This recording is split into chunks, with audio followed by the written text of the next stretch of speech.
কম সময়ের মধ্যে চটপট করে একটা দারুণ একটা টিফিনের রেসিপি তোমাদের সাথে আমি শেয়ার করছি। তোমরা দেখো, এটা সাবুর খিচুড়ি, কিন্তু এর মধ্যে কোনো ডাল নেই। তো কি কি লেগেছে তোমরা দেখে নাও। প্রথমে আমি সাবু দেখিয়েছি, সাবু বড় দানার সাবু, একটু ভিজিয়ে রেখে দেবে, খুব বেশি জল দেবে না, যতটা সাবু দেবে তার ডবল জল দেবে, দিয়ে ভিজিয়ে দিলে তারপরে আমি কিছু কাঠবাদাম, যেগুলো চিনে বাদাম বলে, লাল বাদাম, সেগুলোকে আমি রোস্টেড করে নিয়েছি এবং একটু মিক্সিতে গ্রাইন্ড করে নিয়েছি। আর এই পাশে কতগুলো টুকরো আলুকে সেদ্ধ করেছি, ছোট ছোট টুকরো।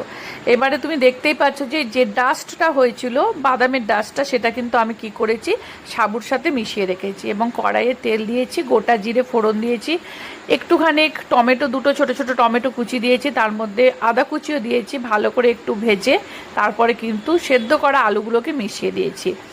তারপরে কিছু কারি পাতা দিয়েছি, নুন, মিষ্টি, লঙ্কা গুঁড়ো, এটাই কিন্তু লাগে, আর বেশি কিচ্ছু লাগে না। এগুলো একটু ভালো করে নাড়াচাড়া করে নিচ্ছে, কারণ আলুটা অলরেডি আমার সেদ্ধ করাই আছে।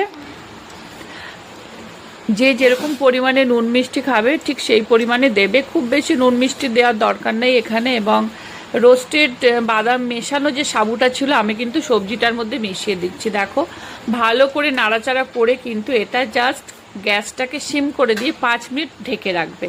5 মিনিট ঢেকে রাখার পরে কিন্তু দেখবে মোটামুটি সাবুর কালারটাও চেঞ্জ হয়ে গেছে। তখন ওর মধ্যে একটা পাতিলেবু, অর্ধেক পাতিলেবুর রস তোমরা চিপে দিতে পারো, এবং তার সাথে কিছু ধনেপাতা টুকরো আমি মিশিয়েছি এবং ভালো করে নাড়াচাড়া করে নিয়েছি। আর তারপরে একটু ঘি মিশিয়েছি। একটা ভীষণ টেস্টি একটা টিফিনের রেসিপি কিন্তু রেডি। এটা আমার তো মনে হয় সবার ভালোই লাগবে।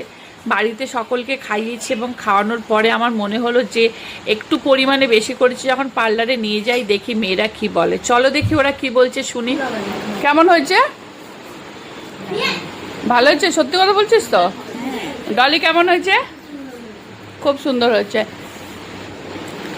কেমন হয়েছে কোয়েল? দারুণ হয়েছে। সায়নী কেমন হয়েছে?